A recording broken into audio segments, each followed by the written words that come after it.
eyes, I see chains on young people. I see chains on young people being held down and not able to go anywhere because they are stuck. God, I thank you. They are stuck with people that are keeping them there in the same place. Oh my God, as they always were. In the Bible, my Bible says to be ye separate. Come out from among them and be ye separate. And in this time, I'm telling you, Minister Vaughn, that in this time there are a lot of people that are saved, sanctified, filled with the Holy Ghost and speaking in tongues. But at the same time, they are chained to the same stuff they were. And they're not able to get free. They're not able to get delivered. They're not able to say, God help me, and God free me, and God take me out of this. But can I tell you tonight that even in this manner, when you think you're going to stay there for long, God is going to switch. He's going to turn some things around. And what you're not able to do, He's ready to thrust into. Okay, He's able to thrust you into the place where He wants to let you be used by Him. We cannot waste time, so we gotta break out. We gotta break out. We dancing and shouting, but we're not breaking out. Yeah. We're dancing and shouting, but we're not breaking out. We're speaking in tongues. We're running across the floor. We're rolling, and we're doing all of these things, but we're not breaking out. It's sad. It hurts my heart, Vaughn, that I see young people being a great usage to the kingdom. It's hurting my heart, Vaughn. It's hurting my heart. I'm seeing a lot of people that are for Christ, but they are doing things outside of their assignment. They're doing things outside of their assignment. So now it becomes a dead heart. It becomes a dead heart. So now we got an issue. We got an issue where the heart is dead. There ain't nothing that nobody can do. The only source that they need to go to is God now. Talk to me, somebody. The only source they have to go through or get to is God now. Because in this state and in this time and in this place, we're looking for God to manifest, but the heart is dead.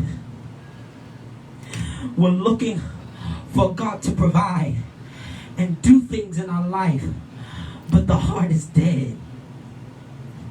The heart is dead. So now God has to do something. He has to operate on you to get back in place, because you're still chained up.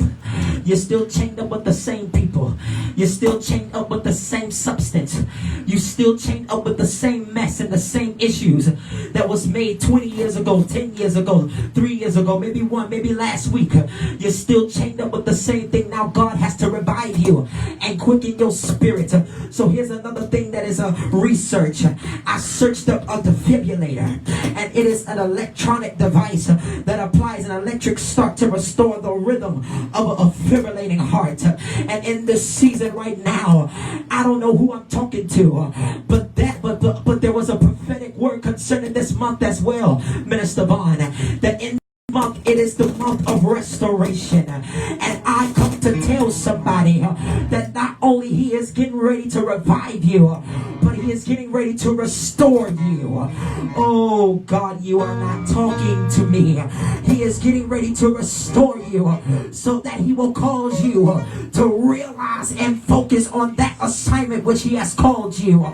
Because multiple people ain't gonna do what you do. A lot of people ain't gonna flow where you're flowing. A lot of people ain't gonna go where you're gonna go. So now it's time for the kingdom to get up and realize their assignment after they've been revived.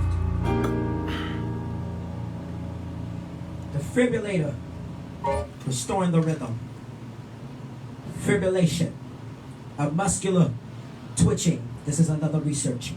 A muscular twitching involving individual muscle fibers acting without coordination. It's a muscular twitching involving individual muscle fibers acting without coordination. I did another research. Coordination, the harmonious function of parts for effective results. In this moment, we cannot be dead in a spiritual breakout. Yeah. In this moment, we cannot cease to die and lay there, or be asleep rather, in this spiritual breakout. There gotta be a reviving. There gotta be a restoring. Because as we approach to this new year in the Jewish calendar, oh my Shandia, things that are now words as to being saying that God is going to do this, God's going to do this. Now, Minister Bob, we got to watch our tongue. Because things that we say are not going to come into manifestation. Ooh, that's not, y'all ain't going to talk to me here. Things that we say now is going to come into manifestation. Oh Lord, that's how, oh my Shanda, that's why we got to be cautious in this time, because the people of God cannot sit out and not notice that their word carries power. Ooh, my God, the Bible said that life and death is in the power of the tongue. So I want to inform you guys on this Zoom call on this day concerning the throne room experience, and every person that is watching me, that in this time of the paradigm shift, every word that is decreed out of your mouth, you got to be careful, because whether you're going to decree life or you're going to decree death, it's going to manifest. You need to understand, ladies and gentlemen, you cannot say, I wish you die.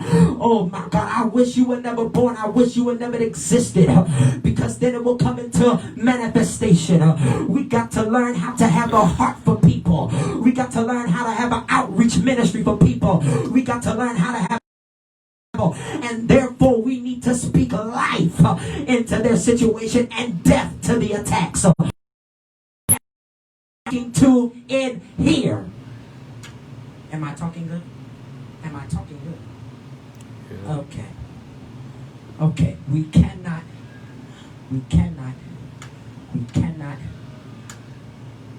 speak words that is not caring. Because, like I told you, Vaughn, I have a heart. I have a heart. I have a heart for people. I have a heart for ministry. I have a heart for those who are who don't don't know themselves. I have a heart for those that feel like they were going to kill themselves. I have a heart for people who think that they're going to give up. Oh, I don't have a heart for those who only is good and around my circle. I have a heart for those who are dealing with bad situations, because can I inform you that in the midst of a bad situation, that's when you start moving. Yep. Talk to me. In a bad situation, that's when you start moving. Here's the thing. Here's the funny part, Vaughn. We don't have to pull them into a church concerning 4 walls to have a word from God and an encouragement. Right. We don't need that. I'm not a big fan of just bringing people to church and they get delivered in a 4 wall, in a building with 4 walls. I believe in finding Jesus where you are. Because realize this, that when Jesus was here, he met those who were in a compromising position where they cannot get out of. The woman of the well, that's one. The man at the pool of Bethesda, that's another one. Oh God. And the unknown woman that had a problem with her daughter being vexed with the devil, that was one. Oh Jesus. Lazarus being raised from the dead, that was another one. He had met with people that was in a compromising position that they can't get out of. And so, people of God, we cannot say that we want to have power to cast out demons and cast out devils and things, and we ain't going out there and doing the job. Oh God, we cannot say that and we ain't doing the job. Because there's a lot of people that are about to lose their souls. There's a lot of people that are about to lose their life. And we cannot waste time. I'm going to hoop in a minute, I promise you. Maybe not. But in this moment, we cannot waste time. We cannot waste time. We cannot waste moments. Because there's a lot of people dying. And we must do what God called us to do in this spiritual breakout. Because like I just read in Acts chapter 2, verses 15, yes Lord, through 18, that in the last days, He will pour out His Spirit. Half of us don't recognize we're in the last days. And things that have been prophesied in the Bible is now coming to pass. And now we got to guard our spirits up so we can get ready for what God is getting ready to do concerning His people. And not only that, we not only supposed to be ready for the rapture, but we're supposed to be ready for our assignment. What we're supposed to do as Christian and kingdom workers. That's why I did Young Kingdom Workers. To guard people and build young people. To not sit there on their gift and their assignment. Not to sit there on their position and their walk with God. They need to get up and they need to notice their assignment, their walk. That's why I am hooking up with people that are now noticing their assignment. And they are now, and I get encouragement from it, because even though in the time of pandemics and famine, God is also restoring the kingdom, and He is raising up generations that can do and produce power. So in this moment, we cannot delay time. I'm gonna keep saying that because y'all don't understand.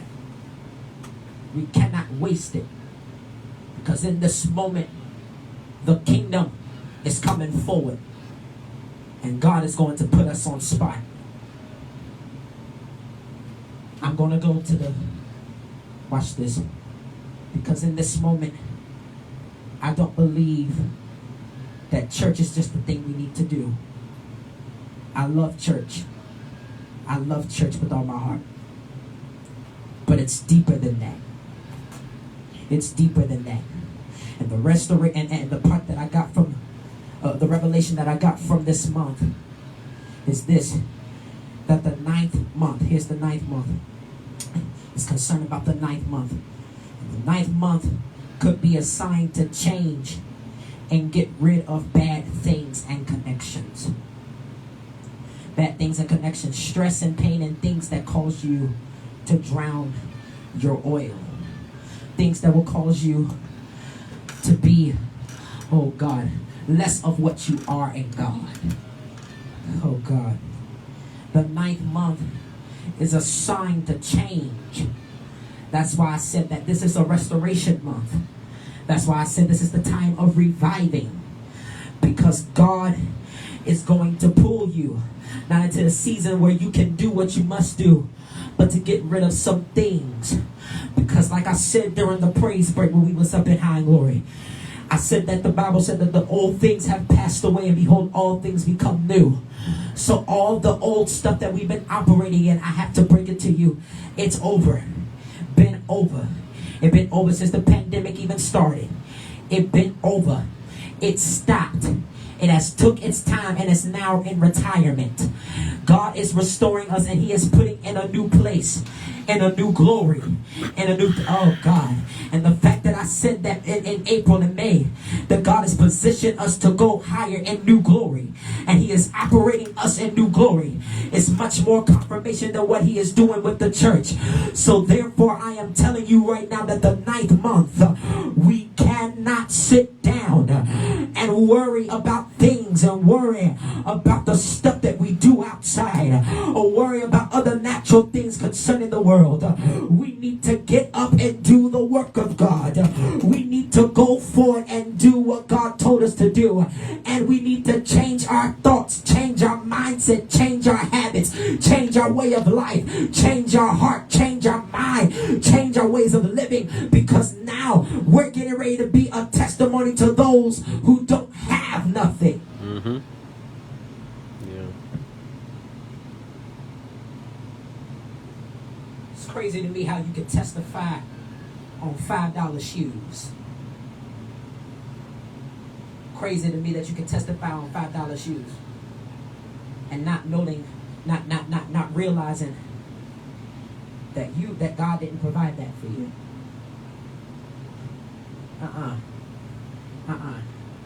See, a testimony gotta come with something. Oh God, yes. A testimony gotta come with something that you have been through that caused you to suffer. Because many of times I've told people, in order to get higher in God, you got to bleed. You got to suffer. You got to go through some things in order to testify the goodness of God and tell and evangelize to people that the God in you and the God in you is the God in their life. Oh yes, yes, yes, yes. The God in me is going to be the God in their life. We cannot say anything that is not subject to the will of God. Oh, that's another thing. Some of these preachers that I be hearing are prophesying and preaching the word, but it's not predicated to what's going on now. It's not revving up. It's not revving up. It's really not. And it's said that we're in a generation now where we're prophesying and blessings and miracles, signs and wonders and things and lands and everything. But we ain't preaching and prophesying or telling people to get your act together and live right and live holy. Oh yeah, there we go. Thank you, Jesus. That's the standard. That's my standard. Living holy. The Bible said, be ye holy, for I am holy. Where is the holy saints now? Where is the people that's going to rise up and do holy things other than doing worldly and actions that's causing them to drown in sin even further like quicksand? It's not good. Where's the holy people that's going to walk and go and do what the Lord told them to do? Where's the people of God that's going to go forth in the gospel and preach to nations like he said in his Bible? We're not doing that. So now it's time to change it. Now it's time to rearrange it. Now it's time to position ourselves to come out of what we think is good, what we think is normal. Because I could care less if the world said this is a new normal. I say this is a new position for glory. Okay. I have no one talking to me again. Y'all was doing good on the first half. I'm coming home. And here's another one that I researched.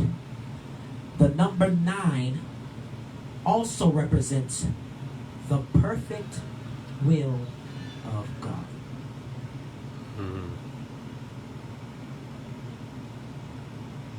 The perfect will of God. The perfect will of God. In this moment and in this time, we have to understand that souls matter. Yeah. Now, don't get me wrong. In the natural state, we chant Black Lives Matter. But can I tell you the real thing? Souls matter. Why do they matter? In the Bible, Genesis chapter 1, matter of fact, yes, Lord, in the book, in Genesis chapter 2, he said that he made man. He made man. He said that he made man, and then he made woman. It's in chapter 2. Am I correct? It's in chapter 2.